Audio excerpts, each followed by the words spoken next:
រឿងនេះបានចាប់ផ្ដើមឡើងនៅថ្ងៃចូលឆ្នាំមួយមានទេពធីតាផុសឡើងមិនដឹងមកពីណាទេមនុស្សគ្រប់គ្នាបានភ្ញាក់ផ្អើលខ្លាំងមែនទែនហើយសរសើរថាអូទេពធីតានោះស្អាតខ្លាំងណាស់ប៉ុន្តែនៅក្នុងនោះលើកលែងទទួលប្រុសយើងឲ្យដឹងថាទេពធីតានោះស្អាតតែមុខទេប៉ុន្តែចិត្តរបស់នាងគឺសាហាវព្រៃសៃខ្លាំងមែនទែនតួប្រុសយើងដឹងដោយសារតែគាត់ស្លាប់អស់99ដងហើយឃើញមុខទេពធីតានឹងម្ដងណាគួរឲ្យចង់វាយខឹងមែនទែនពេលហ្នឹងទេពធីតាក៏ចាប់ផ្ដើមមើលងាយមើលថោកមនុស្សដូចជាតកូវចឹងធ្វើឲ្យមនុស្សម្នាក់ហ្នឹងទ្រាំមកបានក៏បានស្រែកស្ដីឲ្យវិញទៅសូម្បីតែតួប្រុសយើងក៏ភ្ញាក់ផ្អើលដែរហើយក៏គាត់ដឹងថាតិចទៀតនឹងមានរឿងអីកើតឡើងដែរទេពធីតាហ្នឹងក៏បានប្ដូរទឹកមុខពីញញឹមទៅជាមានភ្នែកពណ៌ក្រហមក៏បានបន្ទោសក្បាលពាក់នឹងងាប់បាត់ទៅទេពធីតាហ្នឹងក៏ប្រាប់ថាកុំអោយចេះតែហ៊ាននិយាយជាមួយនាងអត់ចង់និយាយជាមួយមនុស្សអត់ប្រយោជន៍ច្រើនទេនាងគ្រាន់តែមកហ្នឹងដើម្បីយកពួកគេទៅលេងហ្គេមនិងច្បាប់ផ្សេងក្នុងការលេងហ្គេមមួយនេះមនុស្សគ្រប់គ្នាភ័យខ្លាំងមែនទែនតែពួកគេអត់ដឹងថាត្រូវធ្វើម៉េចទេទេពធីតាហ្នឹងក៏បានបន្តទៀតថាគួរស្ដាប់ហើយឥឡូវព្រោះអីបើសិនជាអត់ស្ដាប់ទេដូចអាប៉ែកហ្នឹងអញ្ចឹងហើយក៏បាននិយាយពាក្យច្រើនទៀតដល់ពេលតួប្រុសយើងចាប់ដើមធុញបដៅអើយមកស្ដាប់អាហ្នឹងទៀតហើយស្ដាប់ឡើង99ដងហើយទេពធីតាក៏បានបញ្ជាក់ទៀតថាហ្គេមនេះនឹងចាប់ផ្ដើមលេងរៀងរាល់ដើមខែសរុបទាំងអស់គឺមាន20វគ្គហើយអ្នកដែលបានជ្រើសរើសឲ្យចូលលេងនៅក្នុងហ្គេមមួយនេះនឹងជូនទៅពិភពថ្មីមួយទៀតតម្រូវឲ្យពួកគេបំពេញ mission ជាច្រើនបើសិនជាពួកគេអាចបំពេញបាននោះនឹងត្រឡប់មកជីវិតពិតវិញព្រមទាំងទទួលបានរង្វាន់ទៀតផងប៉ុន្តែទេពធីតាថាបើសិនជាបំពេញបេសកកម្មបានហើយគឺគេជ្រើសយកតែពាក់កណ្ដាលទេដើម្បីឲ្យមកជីវិតពិតនឹកមែនបន្ទាប់ពីបានលើដូច្នេះមនុស្សម្នាក់ៗគឺភ័យខ្លាំងមែនទែនប៉ុន្តែទេពធីតាយើងក៏បានប្រាប់ថាកុំភ័យអីគឺនាងអត់យកទៅទាំងអស់ទេមនុស្សជុំវិញពិភពលោកហ្នឹងគឺគេយកតែអាយុ15ឡើងលើនិង29ចុះក្រោមប៉ុណ្ណោះទោះបើយើងដឹងហើយចូលអោបដៃមើលអញ្ចឹងទៅនៅក្នុងចំណោមពួកគេទាំងអស់ហ្នឹងក៏មានពូម្នាក់គាត់គឺអាយុលើស29អញ្ចឹងហើយគាត់សប្បាយចិត្តមែនតើតែប៉ែកនោះឯនៅចិត្តហ្នឹងក៏បានចាប់កអាហើយនិយាយថាឯងអត់បានចូលទៅលេងហ្គេមសប្បាយចិត្តណាស់ពេលហ្នឹងមិត្តភក្តិគាត់ហ្នឹងក៏បារម្ភពីគាត់ពួកអីឃើញទេពធីតាហ្នឹងទូក្បាលដោយសារតែអត់ស្ដាប់អញ្ចឹងខ្លាចមិត្តភក្តិគាត់ទូក្បាលដែរទៅទេពធីតាក៏បានមើលចំនួនអ្នកដែលបានចូលលេងហ្នឹងគឺឃើញ1.8 billion នាក់ហើយនៅក្នុងនោះក៏មានតួប្រុសយើងម្នាក់ដែរបន្ទាប់មក player មួយក៏បានទាញទៅក្នុងលំហមួយដើម្បីឲ្យពួកគេរៀបចំតួអង្គដើម្បីចូលលេងនៅក្នុងហ្គេមហ្នឹងគឺយើងចង់ដាក់មិនក៏បានដែរបន្ទាប់ពីតួប្រុសយើងបានជ្រើសរើសឈ្មោះជ្រើសរើសរូបរាងនៅក្នុងហ្គេមរបស់គាត់ហើយគាត់ក៏បានទាញឲ្យចូលក្នុងហ្គេមហ្នឹងទៅគាត់មើលដៃមើលខ្លួនប៉ានរបស់គាត់ទៅគាត់មានអារម្មណ៍ថាគាត់លេងហ្គេមហ្នឹងឡើង99ដងហើយលើកនេះគឺជាលើកទី100របស់គាត់ហើយអញ្ចឹងទៅខ្លួនប្រាណហ្នឹងមើលទៅដូចជាខ្លួនប្រាណពិតរបស់គាត់អញ្ចឹងតួប្រុសរបស់យើងក៏បានមើលជុំវិញខ្លួនគាត់ឃើញ player ជាច្រើនបាន spawn មកហើយដូចក្នុងជីវិតមុនរបស់គាត់អញ្ចឹងគឺថា player មួយជ្រើសរើសរូបរាងស្អាតឬមួយក៏សង្ហាអញ្ចឹងទៅក៏គិតថាពួកគេហ្នឹងគឺអត់ទាន់ដឹងទេបើសិនជាស្លាប់នៅក្នុងហ្គេមជីវិតពិតរបស់ពួកគេក៏ត្រូវស្លាប់ដែរពេលហ្នឹងអ្នកដែលចូលចិត្ត bully តួប្រុសយើងហ្នឹងក៏បានចេញមកដែរបន្ទាប់មកទេពធីតាក៏បានចេញមកសួរពួកគេថាមិនដែរបង្កើតតួអង្គហើយនៅនាងក៏បានចាប់ដើមរាប់មើលទៅឃើញថា1.8 លាននាក់ហើយមានបរិមម្នាក់ហ្នឹងក៏សួរថា1.8 លាននាក់មើលទៅដូចជាសូវច្រើនទេទេពធីតាហ្នឹងក៏បានសើចថាអត់សូវច្រើនមិនគិតថាមានតែកន្លែងហ្នឹងមួយមែនគឺគេបែងចែកទៅកន្លែងផ្សេងទៀតអញ្ចឹងនៅនេះគឺមានតែ1.8 លាននាក់ប៉ុណ្ណោះបន្ទាប់ពីស្ដីឲ្យហើយនាងក៏បានប្រាប់ឲ្យពួកគេបើកមើលព័ត៌មានរបស់ពួកគេរៀងខ្លួនទៅតួប្រុសយើងក៏បានបើកមើលឃើញថាគាត់ level 1ដូចអ្នកទាំងអស់គ្នាដែរទេមើលឲ្យតួប្រុសយើងបាក់ចិត្តខ្លាំងមែនតើដោយសារតែគាត់នឹងខ្សោយឥឡូវហ្នឹងទេពធីតាក៏បានប្រាប់អ្នកទាំងអស់គ្នាថាមិនដែរបើសិនជាឃើញថាខ្លួនឯងខ្សោយខ្លាំងចឹងហើយកុំភ្លេច level up ផងទេពធីតាក៏បានប្រាប់ថានៅវគ្គនេះបើសិនជាណាគេអាចវាយឈ្នះមុនគេបំពេញបេសកកម្មមុនគេនាងនឹងឲ្យបំណងប្រាថ្នាមួយទៅពួកគេបាននាងក៏បានញញឹមបន្តិចហើយប្រាប់ពួកគេថានាងក៏មានកាដូផងដែរកុំភ្លេចបើកមើល inventory ផងនៅពេលដែលពួកគេបើកមើល inventory ក៏ឃើញដុំថ្ម crystal មួយដែលផ្ទុកថាមពលដែលអាចផ្ដល់កម្លាំងឲ្យពួកគេបានទេពធីតាក៏បានបន្តទៀតថាដុំ crystal នេះគឺអាចប្រើបានតែនៅវគ្គទី1នេះទេទេពធីតាក៏បាននិយាយថាឥឡូវកាដូទទួលបានហើយតើយើងដល់វគ្គត្រូវទៅលេងហ្គេមហើយនាងក៏បានផ្ទាត់ដៃបង្ហាញពីហ្គេមដែលពួកគេត្រូវលេងហ្គេមទី1ដែលពួកគេត្រូវលេងនេះគឺត្រូវសម្លាប់ Basic Goblin ឲ្យបាន100ក្បាលក្នុងម្នាក់នៅក្នុងនោះក៏មានព័ត៌មានផ្សេងៗដូចជា នៅក្នុងលំហមួយនេះគឺមានមនុស្ស 1.8 លាននាក់ ហើយគឺអត់ទាន់មានដែលគេបំពេញបេសកកម្មមួយហ្នឹងទេ ហើយតំបន់ដែលទេពធីតានេះគ្រប់គ្រងគឺមានមនុស្សចំនួន 1286 នាក់ ហើយអ្នកដែលអាចឆ្លងកាត់វគ្គនេះបានគឺគេយកតែពាក់កណ្ដាលប៉ុណ្ណោះ នៅពេលនោះបិសាច Goblin ក៏បានដើរចេញមក ក្រុមមួយនោះគិតថាបិសាច Goblin នេះមើលទៅដូចជាការពិតណាស់ ទេពធីតាក៏បានប្រាប់ថាអ្នកទាំងអស់គ្នាកុំអាលបារម្ភអីនឹងតែមួយក្បាលទេតិចទៀតមកទៀតហើយបន្ទាប់ពី Goblin បាន spawn មកជាច្រើនplayer នីមួយៗភ័យខ្លាំងណាស់មើលទៅវាអត់ដូចហ្គេមសោះវាដូចជាការពិតច្រើនជាងពេលហ្នឹងទេពធីតារបស់យើងក៏បានបន្តទៀតថាហ្គេមមួយនេះបានចាប់ផ្ដើមហើយមនុស្ស 100000 នាក់នឹងប្រយុទ្ធជាមួយបិសាច Goblin ចំនួន 150,000 ក្បាលបិសាច Goblin មួយក្បាលក៏បានហក់ចូលទៅក្រុមរបស់មនុស្សទូប្រុសអត់ចាំយូរទេបានដើរទៅមុខទៅរកបិសាច Goblin មួយនឹងអ្នកទាំងអស់គ្នាឆ្ងល់មែនទែនថាទូប្រុសយើងក្លាហានម៉េចបិសាច Goblin នឹងក៏បានស៊ីមួយជើងរបស់ទូប្រុសយើងប៉ាងខ្ទាតឡើងឆ្ងាយម្នាក់បើកភ្នែកធំវាយបិសាច Goblin ស្រួលដល់ថ្នាក់នឹងផងបិសាច Goblin ក៏បានធ្លាក់ទៅលើដីមកទំហឹងទូប្រុសក៏បានយកអាវុធរបស់វានឹងយកមកកាន់ទូប្រុសយើងក៏បានមើលទៅទេពធីតាមួយនឹងមើលទៅក៏ចាប់អារម្មណ៍ទូប្រុសយើងដែរមិនចាំយូរទូប្រុសយើងក៏ទៅវាយប្រហារបិសាច Goblin ដែលរត់មករកគាត់ពីក្បាលនឹងទៀតក្នុងមួយប្រពេចភ្នែកទូប្រុសយើងក៏បានកំចាត់បិសាច Goblin ពីក្បាលនឹងបាត់ទៅពួកបិសាច Goblin ក៏បានមកដល់ក្រុមមនុស្សជាច្រើនហើយពេលនោះក៏ថាចាមើលទៅទូប្រុសយើងវាយឡើងស្រួលទៅវាយវាដែរសិនវាមានអីបបាឯពេលហ្នឹង Goblin ក៏បានហក់មកខំ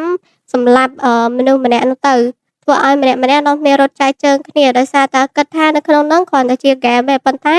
គឺចាក់សម្លាប់មែនតើគ្នាចឹងហើយម្នាក់ភ័យនាំគ្នារត់ប៉ះជើងអស់ទៅដូចនារីម្នាក់នេះអញ្ចឹងបានរត់ចោលដៃគូរបស់គាត់បាត់ទូប្រុសយើងបានគិតថាពួកគេគឺដូចគាត់ពីជីវិតមុនអញ្ចឹងគឺនាំគ្នារត់ដើម្បីយកជីវិតប៉ុន្តែពួកគេអត់ដឹងទេថានៅហ្នឹងគឺអត់អាចចេញក្រៅបានទេគឺគេមានជញ្ជាំងដែលមើលមិនឃើញមួយដើម្បីទុកឲ្យ player នៅក្នុងហ្នឹងហើយមនុស្សមួយចំនួនដូចជាបរិមម្នាក់នេះគឺអត់ហ៊ានសម្លាប់ Goblin ទេព្រោះវាក៏ជាជីវិតមួយដែរដោយសារតែគាត់ភ្លេចខ្លួនបិសាច Goblin នោះក៏បានចាប់កាំបិតហើយក៏ដេញសម្លាប់គាត់វិញទៅទេពធីតាក៏បានសើចចំអកថាមនុស្សពិតជាអត់ប្រយោជន៍ខ្លាំងណាស់ហើយទុនខ្សោយទៀតផងនាងក៏បានងាកទៅមើលទូប្រុសយើងដែលសម្លាប់ពួកបិសាច Goblin ជាច្រើនជុំវិញខ្លួនគាត់ដោយសារតែចាប់អារម្មណ៍នឹងទូប្រុសនាងក៏បានសួរ system របស់នាងពីព័ត៌មានបន្ថែមរបស់ទូប្រុសយើងប៉ុន្តែ system របស់នាងក៏បានប្រាប់ថាវាមិនអាចប្រាប់ព័ត៌មានរបស់ player ទៅកាន់នាងបានទេធ្វើឲ្យទេពធីតាយើងនឹងខឹងខ្លាំងមែនទែនទូប្រុសរបស់យើងក៏បានបន្តសម្លាប់បិសាច Goblin ទៀតហើយ system របស់គាត់ក៏បានប្រាប់ថា level របស់គាត់បានកើនឡើងឥឡូវហ្នឹងគាត់សម្លាប់បានបិសាច Goblin ចំនួន25ក្បាលពេលនោះមានព្រួញមួយបាញ់មករកគាត់ហើយនឹងបិសាច Goblin ចំនួន5ក្បាលបានរត់មករកគាត់អត់ចាំយូរទេក៏បានវាយប្រហារវាម្ដងមួយហើយនៅសល់ Goblin ចុងក្រោយគេហ្នឹងមើលទៅដូចរៀងចង់ខ្លាចតួប្រុសប៉ុន្តែតួប្រុសឲ្យរតនាទេក៏ហក់ទៅចាក់វាងាប់បាត់ទៅបន្ទាប់ពីសម្លឹងមើល Goblin ហ្នឹងហើយពួកវាក៏នាំគ្នាខ្លាចអត់ហ៊ានចូលមកវាយតួប្រុសយើងទៀតទេដោយសារតែតួប្រុសយើងមើលទៅកាចខ្លាំងណាស់តួប្រុសយើងក៏បានបែរមកឆែកព័ត៌មានរបស់គាត់ឃើញថាលើហ្នឹងគាត់បានឡើង level ទៅដល់ level 4ហើយទទួលបានបន្ទូចំនួន6ហើយតួប្រុសយើងក៏បានដាក់បន្ទូទាំងអស់ទៅលើជំនាញរបស់គាត់ដោយសារតែគាត់ចង់បានភាពរហ័សរហួននិងការវាយប្រហាររបស់គាត់ឈឺជាងមុនហើយនឹងលឿនជាងមុនតួប្រុសយើងពិតបដាក៏វាយកបិតគាត់បដាហើយឃើញ Goblin មកគាត់ក៏បានគប់កបិតគាត់នឹងទៅចំឲ្យ Goblin ធំជាងគេតបមកក៏និយាយទៅថាមកវាយគ្នាឯងតបមក Goblin ខឹងក៏វានាំគ្នាហក់មកកាប់តួប្រុសយើងដល់ទៅហើមធំបន្តិចហើយក៏បាត់ខ្លួនទៅពេលហ្នឹង Goblin ហ្នឹងគឺភ្ញាក់ផ្អើលខ្លាំងមែនតើបន្ទាប់មកខ្លួនពួកគេក៏បានដាច់ជាពីរsystem ក៏បានប្រាប់តួប្រុសយើងថាតួប្រុសយើងបានបំពេញបេសកកម្មបានជោគជ័យហើយគឺបានសម្លាប់បិសាច Goblin ចំនួន100ក្បាល system ក៏បានដាក់ពន្លឺពណ៌មាសជុំវិញខ្លួនគាត់ដែលបញ្ជាក់បានថាគាត់គឺជា player ដែលបានសម្រេចបេសកកម្មមុនគេ system ក៏បានអបអរសាទរគាត់ដែរដោយសារតែ top 1នឹងទទួលបានរង្វាន់ហើយមួយទៀតនោះគាត់គឺជាមនុស្សតែម្នាក់ដែលបានសម្លាប់បិសាចគ្រប់100ក្បាលមុនគេនៅលើពិភពលោកអញ្ចឹងក៏ទទួលបានរង្វាន់មួយទៀតសរុបទាំងអស់តួប្រុសយើងបាន2រង្វាន់ទី1គឺជាកាតអាវុធដែលតួប្រុសយើងអាចរើសបាននៅក្នុងនោះមានអាវុធ3ឲ្យតួប្រុសយើងរើសហើយមួយទៀតគឺជារង្វាន់ពិសេសដែលជាប្រអប់បើកយកអាចធ្វើពិសេសបាននិយាយរួមទៅប្រអប់នឹងមានតែមួយឯងព្រោះលើពិភពលោកណាគេបាន top 1អញ្ចឹងបានអាហ្នឹងតួប្រុសយើងក៏អត់ចាំយូរគាត់ក៏បានបើកកាតអាវុធរបស់គាត់ក៏បានមើលអាវុធទាំងអស់ហ្នឹងហើយក៏សម្រេចចិត្តថាយកកូនកបិតដៃតូចហ្នឹងណាបន្ទាប់ពីចុចទិញហើយតួប្រុសយើងក៏បានមើលពី ព័ត៌មានរបស់អាវុធគាត់នឹងទោះវាអត់សូវខ្លាំងមែនប៉ុន្តែប្រសើរជាងអាចារ្យរបស់គាត់ក៏បានទុកអាប្រអប់នោះគឺអត់ទាន់ប្រើទេហើយមកឆែកព័ត៌មានរបស់គាត់វិញហើយគាត់ចាប់អារម្មណ៍ទៅលើ title ដែលទើបតែទទួលបានបន្ទាប់មកគាត់ក៏យក rune fragment ដែលទើបទទួលបានមកប្រើប៉ុន្តែភ្លាម system ក៏រកឃើញថាមានស្នាមថាមពលរួនប្រភេទនេះនៅក្នុងព្រលឹងរបស់តួប្រុសយើងរួចទៅហើយដូច្នេះហើយបញ្ជីរួនថ្មីក៏បរាជ័យមិនភ្ញាក់ផ្អើលទេព្រោះគាត់ដឹងថាជារឿងធម្មតាគាត់គិតថាបើគាត់អាចបញ្ចូលរួននេះម្ដងហើយម្ដងទៀតបាននោះមានន័យថាគាត់អាចត្រឡប់ពេលវេលាបានគ្មានដែនកំណត់តែស្ទើរនឹងថាមពលលំបែកច្បាប់ហ្គេមហ្នឹងឯងបន្ទាប់មក system ក៏បានផ្ញើ notification ថ្មីមួយទៀតគាត់ត្រូវបានទទួលឈ្មោះថា Time Traveler ហើយទទួលបានtitle ពិសេសមួយឈ្មោះថា Last Traveler ពេលគាត់បានអានសមត្ថភាពរបស់ Last Traveler គាត់ស្ទើរមិនជឿភ្នែកខ្លួនឯង title នេះអនុញ្ញាតឲ្យគាត់បន្ទាប់ពីស្លាប់អាចនៅក្នុងទម្រង់វិញ្ញាណរយៈពេល1នាទីហើយនឹងពេលគាត់ចង់គាត់អាចរស់ឡើងវិញបានព្រោះយើងដឹងភ្លាមថាវាជាធម៌ពលដ៏គួរឲ្យខ្លាចមួយព្រោះធម្មតាមានតែ priest ប៉ុណ្ណោះដែលអាច revive មនុស្សបានហើយអាចស្ដារបានត្រឹមតែ30 HP ប៉ុណ្ណោះទូករបស់យើងក៏បានបិទវាជាសម្ងាត់តបមកគាត់ក៏កលេចមើលជុំវិញខ្លួនហើយឃើញថាមនុស្សភាគច្រើនកំពុងតែចាប់ផ្ដើមបំពេញ mission បានជោគជ័យដែរគាត់ក៏ស្វែងរក Young In ហើយឃើញគេនៅក្នុងចំណោមអ្នករស់រានមានជីវិតនៅពេលចំនួនមនុស្សនៅសល់កាន់តែតិចទេពធីតាអ្នកគ្រប់គ្រងក្នុងហ្គេមហ្នឹងក៏ចាប់ផ្ដើមអុកសុកហើយនិយាយថានាងនឹងចង់ធ្វើឲ្យហ្គេមហ្នឹងសប្បាយជាងមុនម្ដងទៀតខណៈក្មេងស្រីកំពុងតែយំអោបសាកសពមិត្តភក្តិរបស់នាងមនុស្សដែលបានស្លាប់ក៏ចាប់ផ្ដើមលីម្នាក់ម្ដងទេពធីតាក៏បានបន្ថែមបិសាច Goblin ជាច្រើនដើម្បីឲ្យទៅវាយប្រហារមនុស្សបន្តទៀតនាងបានសើចយ៉ាងសប្បាយចិត្តប្រាប់ថាបិសាច Goblin នាងបានបន្ថែមតែ50,000 ក្បាលទៀតប៉ុណ្ណោះសូមឲ្យអ្នកទាំងអស់គ្នាវាយចោះតែយកនីមួយៗគឺវេទនាខ្លាំងណាស់ System ក៏បានលោតចំនួនលេខមនុស្សដែលបានបំពេញបេសកកម្មបញ្ចប់មាន 1000 នាក់ឡើងដល់ 2000 នាក់តួប្រុសយើងគឺនៅតែមើលពួកគេវាយគ្នាសម្រាប់បេសាចដឹងចឹងទៅហើយអ្នកខ្លះមានការឈឺចាប់មែនតើអ្នកបានធ្វើក៏ឡើងទៅដល់ 3000 នាក់ទេពធីតាក៏បានសើចយ៉ាងសប្បាយចិត្តតួប្រុសយើងក៏ចាប់អារម្មណ៍ដែរនៅពេលដែលឡើងដល់ 5143 នាក់Goblin ក៏ចាប់ផ្ដើមបាត់ទៅអស់លេងចឹងទៅហើយ player ភាគច្រើនក៏បានសួរថាបាត់ Goblin ទៅណាអស់ហើយទេពធីតាប្រាប់ថានាងបានប្រាប់រួចហើយអ្នកដែលជាប់គឺគេយកតែពាក់កណ្ដាលប៉ុណ្ណោះគឺ5143នាក់ដូច្នេះក្រៅពីនេះនឹងត្រូវស្លាប់មាន player ជាច្រើនបានយកបង្វល់នាងព្រោះអ្នកខ្លះនៅសល់តែម្នាក់ទៀតទេគឺគ្រប់100 Goblin ហើយប៉ុន្តែនាងអត់ខ្វល់នាងក៏បាននិយាយអបអរសាទរអ្នកដែលបានជាប់ហើយនឹងហៅអ្នកទាំងអស់គ្នាមកមើលលទ្ធផលអ្នកដែលជាប់ទាំងអស់គ្នាតើយើងទៅមើលអ្នក top 1 ត្រូវទេលើ top 1 ជាងខ្ពស់ជាងគេគឺមានតួប្រុសរបស់យើង top 2 បានទៅលើ player ឈ្មោះ Stupid Idiot ហើយ top 3 Heavenly Demon តួប្រុសរបស់យើងគឺបានទទួលឈ្មោះនៅលើ top global ផងដែរគឺ top 1 នៅលើពិភពលោកដែលបានសម្លាប់ Goblin ចំនួន100 ក្បាលមុនគេបង្អស់ទេពធីតាក៏បានសរសើរតួប្រុសយើងផងដែរនៅពេលនោះតួប្រុសយើងក៏បានហៅទេពធីតានឹងទេពធីតាក៏បានឆ្លើយវិញថាមានការអីតួប្រុសរបស់យើងក៏ប្រាប់ថាគាត់មានដំណងប្រាថ្នាមួយហើយគាត់សួរថាបើសិនជាគាត់សម្រាប់គេឡើង top 1 top ប្រចាំពិភពលោកអញ្ចឹងអត់មានកាដូឲ្យគាត់អីហើយម្នាក់ភ័យខ្លាចមែនតើតួប្រុសយើងហ៊ានសួរទេពធីតានឹងព្រោះទេពធីតានឹងបន្ទុះក្បាលអាប៉ែមួយដើមរឿងទៅ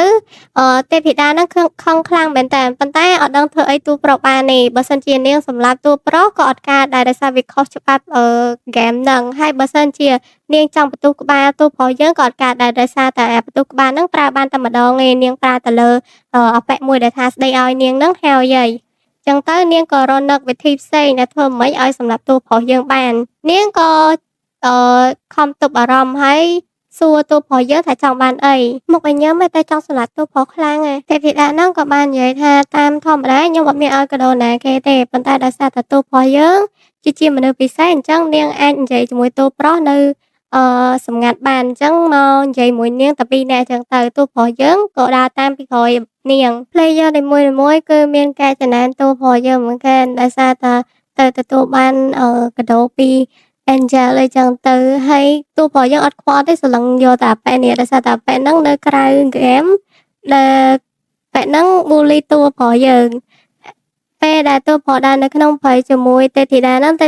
ស្ដីឲ្យតួប្រុសយើងថាមិនក៏ដើរឆ្ងាយម៉េចចង់ឲ្យគាត់ងាកទៅនិយាយជាមួយតួប្រុសអញ្ចឹងរហូតមែនទេពធីតាហ្នឹងក៏បាន និយាយក្នុងចិត្តស្ដីឲ្យតួប្រុសថានាងអត់អាចដូររង្វាន់ដែល system ឲ្យបានទេ ប៉ុន្តែដោយសារតែតួប្រុសយើងលោភលន់ពេកនាងនឹងកម្ចាត់តួប្រុសរបស់យើងឯង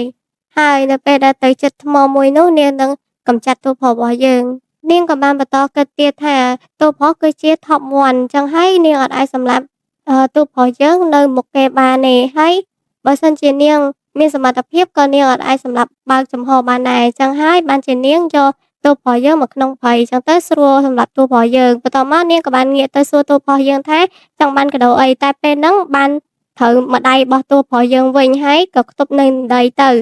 នាងក៏បានងាកមករកតួប្រុសចង់ជេរហើយចង់វាយវិញ ប៉ុន្តែអត់ឃើញតួប្រុសទេ មកសន្ទុះឡើងក៏ឃើញនៅពីក្រោយចាប់ឡាបនាងបាន ហើយក៏ទាញ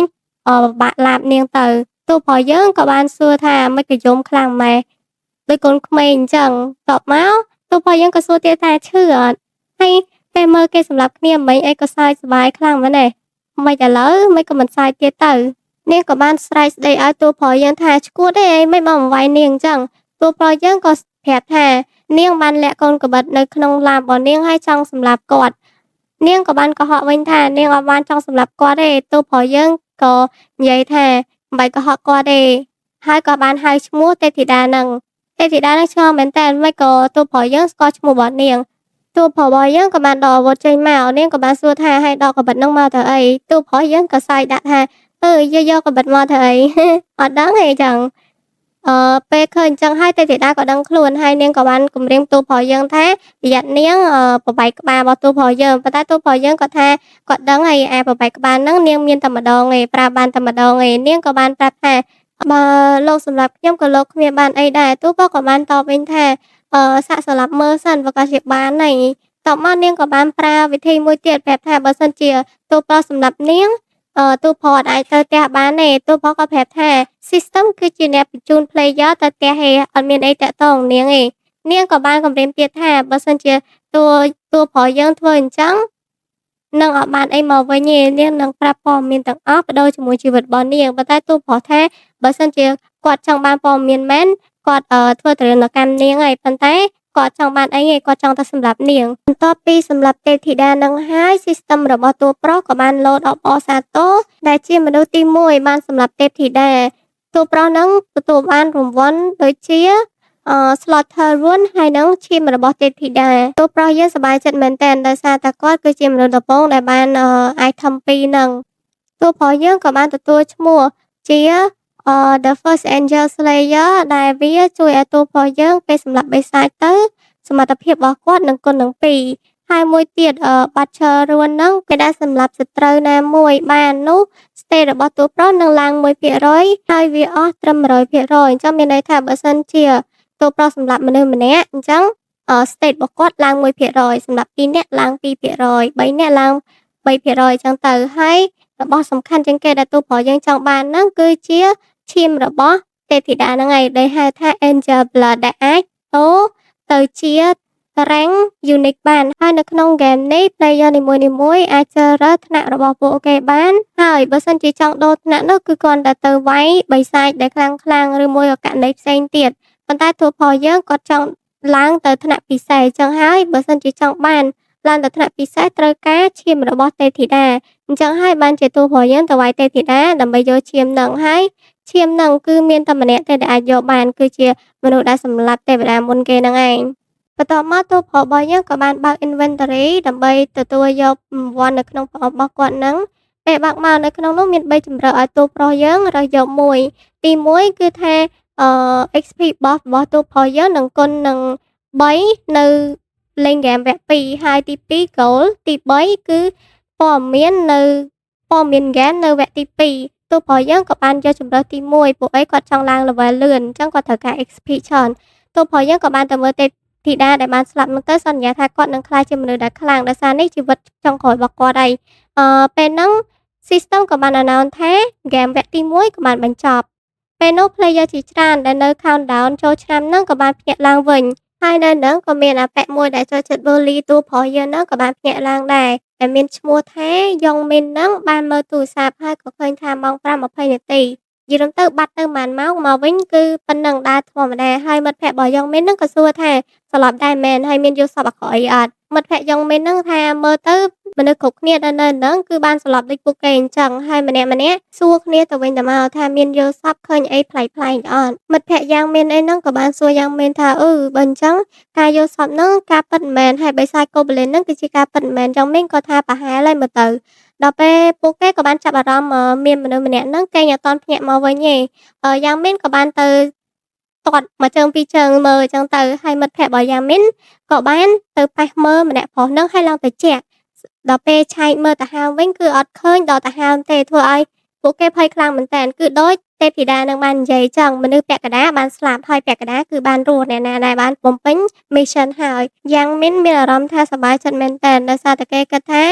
មិនថាអ្នកមានឬមួយក៏អ្នកក្រទេចូលទៅលេងក្នុងហ្គេមហ្នឹងគឺពឹងពាក់ទៅលើសមត្ថភាពផ្ទាល់ខ្លួន ចំណែកឯមិត្តភក្តិរបស់យ៉ាងមីនវិញគឺគាត់ពិបាកចិត្តខ្លាំងមែនទែន ចុះបើចូលលេងវគ្គក្រោយពួកគេនឹងលេងហ្គេមចាញ់ អញ្ចឹងពួកគេនឹងត្រូវស្លាប់ហើយ ដល់យ៉ាងមីនក៏បានស្ដីឲ្យពួកគេថាគ្រាន់តែលេងហ្គេមតាភ័យអីក៏ភ័យម៉េះ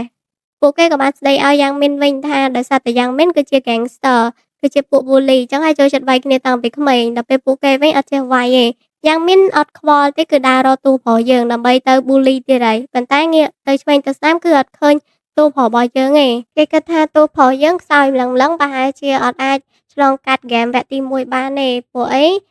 ទូប្រុសយើងអាប៉ិតហ្នឹង bully រហូត បន្ទាប់មកអាប៉ិតហ្នឹងក៏ឮ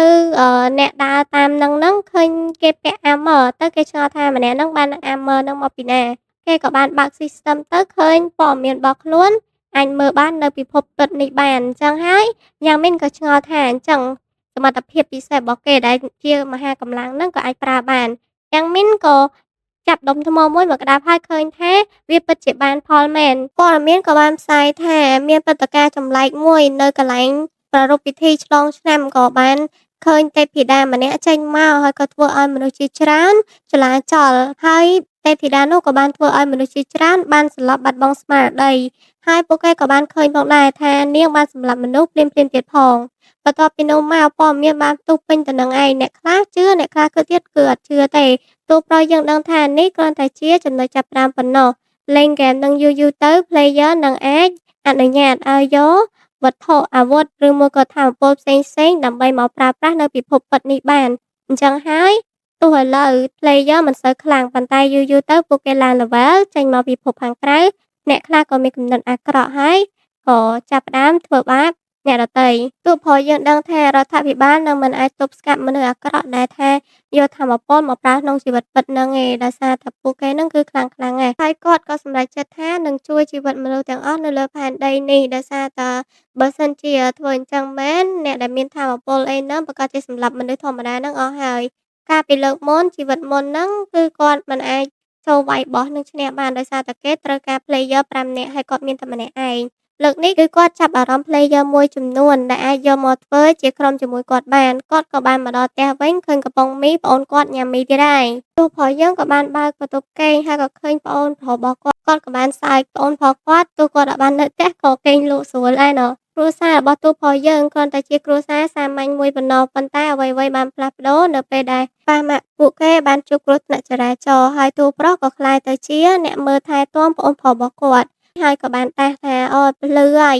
ប្អូនប្រុសថាអូយភ្លឺហើយម៉េចហើយមិនក៏ងើបលឿនម៉េច ប្អូនប្រុសរបស់គេនោះក៏បាននិយាយឌឺថាទៅមើលថ្ងៃរះមែន ហើយមានរឿងអីកើតឡើង បងប្រុសរបស់គេនោះក៏និយាយច្រើនដែរថាឲ្យងើបឲ្យលឿនមកហើយពាក់ខោអាវមក ហើយថាពិភពលោកខាងក្រៅឥឡូវហ្នឹងគឺអញ៉ែញ៉ៃខ្លាំងណាស់ ប្អូនប្រុសរបស់គេមើលមុខបងប្រុសហើយក៏គិតថាបងប្រុសគេថ្ងៃហ្នឹងកើតអីនេះ ពេលដែលពាក់ខោអាវអីហើយពីរអ្នកបងប្អូននោះក៏បានដើរនៅតាមផ្លូវទីក្រុង មុខរបស់បងប្រុសរបស់គេហ្នឹងគឺអត់មែនលេងសើចទេ គេក៏បានសួរបងប្រុសគេថាមានរឿងអីកើតឡើងពិតប្រាកដ ហើយយន្តដែលជាតួឯករបស់យើងហ្នឹងក៏បានប្រាប់ប្អូនឲ្យបើកមើលទូរស័ព្ទមើលថាព័ត៌មានដែលថាពងល្បីហ្នឹងគឺជាអីគេ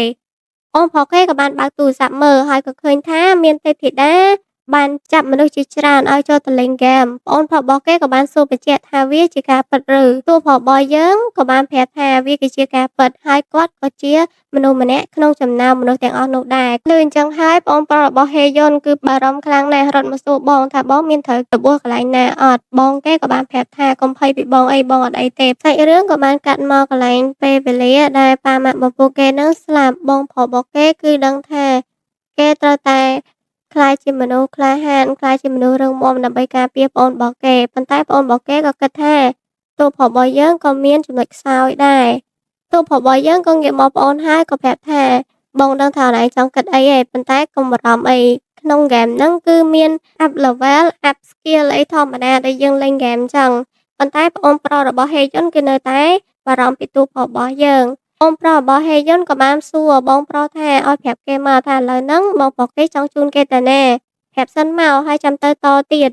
ហេយុនក៏បានងាកមកមើលប្អូនរបស់គេហើយក៏ឃើញដៃដែលមានរបួសហ្នឹងហេយុនក៏បាននិយាយឈ្មោះមួយរបស់ក្មេងម្នាក់ដែលប៊ូលីប្អូនគាត់តាំងពីដើមមកប្អូនប្រុសរបស់គាត់ភ័យខ្លាំងមែនទែនហេតុអ្វីបានជាហេយុនបងប្អូនរបស់គេហ្នឹងដឹងថាម្នាក់ហ្នឹងប៊ូលីគាត់ប្អូនប្រុសរបស់ហេយុនបានគិតនៅក្នុងចិត្តថាគេមិនចង់ប្រាប់រឿងប៊ូលីនេះដល់បងគេដោយសារតែខ្លាចតែជាបន្ទុកព្រោះបងប្រុសគេខិតខំធ្វើការហើយលំបាកខ្លាំងណាស់គេអត់ចង់ឲ្យបងគេនឹងបារម្ភពីគេទៀតទេហើយយន់បានគិតថាគាត់ស្ដាយក្រោយខ្លាំងមែនតើកាលពីជីវិតមុនហ្នឹងពេលដែលគាត់បានចេញពីលេងហ្គេមវគ្គទី1ហ្នឹងគាត់ក៏បានសម្រាកហើយបងប្អូនរបស់គាត់គាត់ថាចេញទៅក្រៅដោយសារតែមានភារកិច្ចបន្តិចមកសន្ទុះឡើងក៏មានការខលមកពីមន្ទីរពេទ្យប្រាប់ថាអូនរបស់គាត់ត្រូវពួកប៊ូលីវាយរហូតដល់ខ្វាក់ភ្នែកគាត់មានវិបដិសារីខ្លាំងណាស់ហើយជីវិតនេះគឺគាត់អត់ចង់ឲ្យមានរឿងនឹងកាត់ឡើងទៀតទេតែរឿងមកកាត់មកកន្លែងផ្ទះមួយឯកម៉ាប់សក់ពណ៌លឿងហ្នឹងក៏បានធាក់ឲ្យវាយកូនសិស្សណាដែលខ្សោយដែលប្រាប់ថាឲ្យយកលុយមកឲ្យច្រើនតែដៃយកតែបន្តិចអញ្ចឹងទៅពួកដែលថាមើលអាប៉ែកនឹងវាយហ្នឹងក៏គិតថាមិនបាច់ចង់លូកដៃឯងព្រោះអាប៉ែកហ្នឹងសូម្បីតែគ្នាឯងក៏វាវាយដែរអាម៉ាប់សក់ពណ៌លឿងពេលវាយហើយក៏បានដើរមកមិត្តភក្តិគេហ្នឹងថាអូយពួកនេះយកលុយមកតិចខ្លាំងអញចង់បានលុយចាយច្រើនហើយវាយកមកឡើងតិចហើយឥឡូវទេសួរមើលមានអាពួកណាមានលុយចាយច្រើនអត់មិត្តភក្តិគេគិតបានមកសន្ទុះហ្នឹងក៏នឹកឃើញប្អូនរបស់តួប្រុសយើងគិតថាចង់ទេទៅហៅប្អូនរបស់តួប្រុសយើងមកវាយលេងទៀតនៅពេលដែលពួកប៊ូលីហ្នឹងពងនិយាយលេងសើចគ្នាសុកហ្នឹងមិត្តភក្តិគេក៏ងាកទៅមាត់ទ្វារហ្នឹងក៏ហៅគ្នាទៅមើលទៅហើយឃើញតួប្រុសរបស់យើងហើយនឹងប្អូនគេហ្នឹងបានដើរចូលមកអាម៉ាប់គិតថាយេមិនក៏បានទៅរកផងឥឡូវមករកខ្លួនឯងហ៎អាម៉ាប់ក៏បានស្រែកចេឈ្មោះថារូវ៉ុនដោយសារតែរូវ៉ុនហ្នឹងគឺជាឈ្មោះរបស់ប្រុសរបស់តួឯកយើងនឹងឯងរូវ៉ុនភ័យខ្លាំងមែនទែនក៏បានប្រាប់បងគេថាម្នាក់នឹងឯងតែងតែប៊ូលីគេពេលហ្នឹងហេយុនតួប្រុសរបស់យើងក៏បានសើចហើយក៏បានណែនាំខ្លួនទៅថាគេគឺជាបងប្រុសរបស់យូវ៉ុនអាម៉ាប់ហ្នឹងក៏បានធ្វើសញ្ញាឲ្យគ្នាគេហ្នឹងទៅចាត់ការតួប្រុសយើងប៉ុន្តែពួកហ្នឹងគឺអត់ដឹងទេថាតួប្រុសយើងគឺជាអ្នកដែលប្រកែវាយតួប្រុសយើងឈរនៅស្ងៀមដោយសារតែមួយហ្នឹងវាមកវត្តកពួយណាអូឡាកតឺអូណែប៉ុណ្ណឹងជាវាយបងដែរនិយាយទៅបានផុតពីមាត់ផងទូប្រុសយើងក៏បានម៉ាត់ម្ដាយចូលទៅស៊ីសំងនៅដីហ្នឹងទៅតមកក៏បានដាក់ម៉ាត់ម្ដាយទៀតតែមួយហ្នឹងក៏ប៉ាងទៅបាត់ដែរទៅហើយអាមួយនោះក៏ហក់មកចង់លោតវាយទូប្រុសយើងប៉ុន្តែទូប្រុសយើងដាក់ពី3ដៃឥឡូវហ្នឹងនាំគ្នានៅដីរៀបហើយនៅសល់តែម៉ាត់ហ្នឹងគេថាចុំពួកនេះខ្សោយមែនតើណាដោយអស់ប្រយោជន៍សោះតួអញនៅវាយវិញគេក៏បានដើរទៅគេគេដោយសារតែគេហ្នឹងមានធំហើយខ្ពស់ដល់ពេលចឹងទៅគិតថាតួប្រុសយើងអាចវាយឈ្នះគេបានទេដោយសារតែតួប្រុសយើងលឿនមែនប៉ុន្តែតែស៊ីម្ដាយរបស់គេហ្នឹងដល់ត្រូវពីអីពួកគេហ្នឹងខ្លាំងជាងគេមានធំជាងចឹងទៅតួប្រុសយើងបានគេចចុះគេចឡើងហើយធ្វើឲ្យអាម៉ាប់យើងវាយមកសន្ទុះទៅហត់ខ្លាំងមែនតើដកទៅហៅមកដល់គ្នាអស់ខ្យល់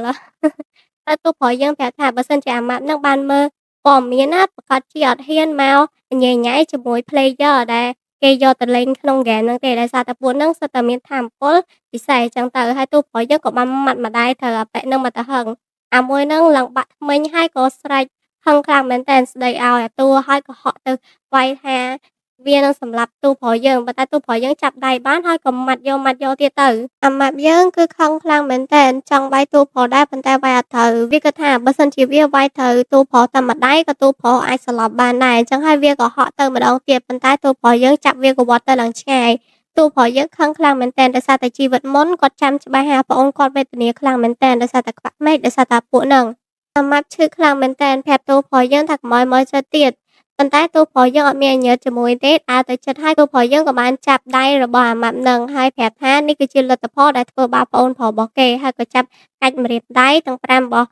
អាម៉ាប់នឹងទៅហើយបន្ទាប់មកក៏ទៅកាច់មកចាហៀងទៀត ធ្វើឲ្យអាម៉ាប់នោះស្រែកខ្លាំងមែនទែននៅក្នុងផ្ទះហ្នឹងសូម្បីតែមិត្តភក្តិគេហ្នឹងក៏នាំគ្នាភ័យខ្លាចជំនួសដែរហើយឈឺជំនួសទៀតយូវ័នឃើញហើយខ្លាចមែនទែនចំណែកទូរបស់យើងវិញក៏បានព្រមានអាម៉ាប់ថាលើកក្រោយអត់មានទៅធ្វើបាបប្អូនគេទៀតទេអាម៉ាប់ក៏បានយល់ព្រមប៉ុន្តែហេយុនគឺគាត់បានប្រាប់ថាគាត់អត់ទាន់អស់ចិត្តទេគាត់ចង់កាចទៀតបន្ទាប់មកឮតែសំឡេងក្រោកក្រាកកាច់ឆ្អឹងអីចឹងទៅចេញមកខាងក្រៅវិញប្អូនរបស់គេក៏បានសួរគេថាហេយុនណាតើបងប្រុសគេចេះក្បាច់គុនតាំងពីកាលណាហេយុនបានប្រាប់ប្អូនប្រុសវិញថាកុំអោយបារម្ភអីដោយសារតែ player ដែលចូលទៅលេងក្នុងហ្គេមហ្នឹងគឺគេអាចយក skill និងវត្ថុផ្សេងៗអាចយកចេញមកក្រៅដើម្បីការពារខ្លួនបានយូវ័នភ្ញាក់ផ្អើលខ្លាំងមែនទែននៅពេលដែលគេឃើញបងប្រុសរបស់គេទាញយកកាបិតចេញមកអញ្ចឹងហេយុនបានប្រាប់ប្អូនប្រុសគេពីព័ត៌មានបន្ថែមមួយចំនួនប៉ុន្តែគេអត់បានប្រាប់ទាំងអស់ទេដោយសារតែជីវិតមុនរបស់គាត់មួយទៀតហ្នឹងគឺប្អូនប្រុសរបស់គាត់ត្រូវបានគេចាប់យកទៅចម្រិតហើយចង់ដឹងព័ត៌មានពីក្នុងហ្គេមហ្នឹងបន្ថែមអញ្ចឹងហើយគាត់អត់ចង់ឲ្យប្អូនប្រុសគាត់មានគ្រោះថ្នាក់អញ្ចឹងទៀតទេគាត់ក៏បាននាំប្អូនប្រុសគាត់ទៅញ៉ាំអីនៅក្នុងហាងមួយគាត់ក៏បានប្រាប់ប្អូនប្រុសគាត់ថាចង់ញ៉ាំអីក៏ញ៉ាំទៅដោយសារឥឡូវប្រាដៅមានលុយណាបន្ទាប់ពីទូប្រុសយើងបានដកលុយហើយគាត់ក៏បានងាកទៅប្អូនគាត់ថាចង់ញ៉ាំអីទិញទៅ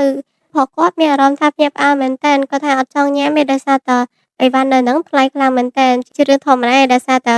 បងប្រុសហើយប្អូនប្រុសគេពីរនាក់ហ្នឹងក្រខ្លាំងណាស់ដោយសារតែបងប្រុសគេថាយកទៅអត់អីទេអញ្ចឹងហើយប្អូនប្រុសរបស់ទូប្រុសយើងហ្នឹងក៏សម្រេចចិត្តថាយកអាសាច់ជ្រូកអាំងអីគេដែលគេដាក់ប្រអប់ហ្នឹងទៅអាហារកូរ៉េអ្នកនរគ្នាខ្ញុំមិនសូវដឹងទេបន្ទាប់មកបងប្រុសគេក៏ញឹមហើយ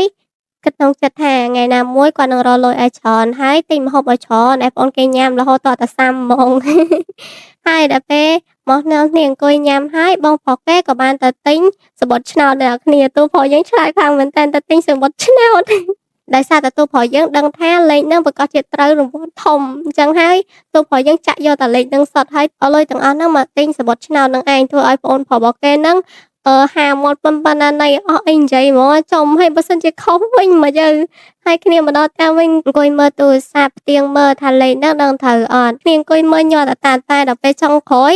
លេខដែលបងប្រុសគេទៅសេហ្នឹងគឺត្រូវទាំងអស់អញ្ចឹងហើយបងប្រុសគេទិញឡើងកកោកអញ្ចឹងវាត្រូវលុយបានច្រើនដល់ឡើងរាប់លានគ្នានោះទឹកពេកទឹកស្បាអូថាបងអីបងសំណាងឲ្យយើងត្រូវទាំងអស់ហើយបងលេខហ្នឹងត្រូវទាំងអស់ហើយគេក៏បានសួរថាហ្នឹងជាសុបិនមែនបងដោយសារតែយើងឈ្នះម្ដងច្រើនណាស់ណាបងប្រុសគេប្រាប់ថាមិនមែនជាសុបិនទេជាការប៉ັດហើយបងអូនគេក៏បានលោតផ្លោតថាយេយើងឈ្នះច្រើនណាស់តែ